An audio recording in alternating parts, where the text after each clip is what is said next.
રાજકોટમાં સમસ્ત રાવળ સમાજ ચેરિટેબલ ટ્રસ્ટ દ્વારા આગામી 13 ડિસેમ્બરે શાસ્ત્રી મેદાન ખાતે સમૂહ લગ્નનું આયોજન કરવામાં આવ્યું છે। આ સમૂહ લગ્નનું આયોજન માતા પિતા વિહોણી તેમજ જરૂરિયાતમંદ દીકરીઓ માટે કરવામાં આવ્યું છે। દરેક દીકરીઓને કરિયાવરમાં નાની મોટી 108 જેટલી ચીજવસ્તુઓ આપવામાં આવશે। આ પ્રસંગે સાધુ સંતો સાથે રાજકીય અને સામાજિક આગેવાનો પણ ઉપસ્થિત રહી નવદંપતીને આશીર્વાદ આપશે। આ સમગ્ર આયોજન અંગે સમસ્ત રાવળ સમાજ ચેરિટેબલ ટ્રસ્ટના સભ્યોએ અબતક મીડિયાની મુલાકાત લઈ વિશેષ ચર્ચા કરી હતી।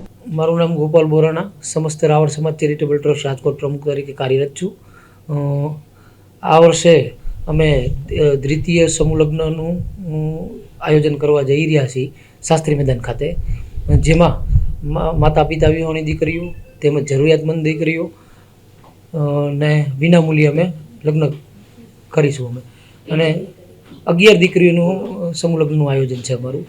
અનેક રાજકીય મહાનુભાવો ઉપસ્થિત રહેશે, સંતો મહંતોની વિશેષ ઉપસ્થિતિ રહેશે, અને કરિયાવરમાં 108થી વધુ વસ્તુઓ દાતાઓ દ્વારા એમને આપવામાં આવશે। આના સિવાય બેન, અમે લોકડાઉનમાં સતત અમારી સંસ્થા દ્વારા 54 દિવસ સુધી 7 થી 8 હજાર માણસનું રસોડું નું આયોજન રહેતું લોકડાઉન સમયે। પછી અનેકવાર બ્લડ કેમ્પોનું આયોજન કરેલા છે સિવિલ હોસ્પિટલ સાથે। આરોગ્યને લગતી તમામ સેવાઓ સંસ્થા દ્વારા આપવામાં આવે છે। આયુષ્માન કાર્ડોના 2 કેમ્પો કરવામાં આવ્યા છે રાજકોટ ખાતે।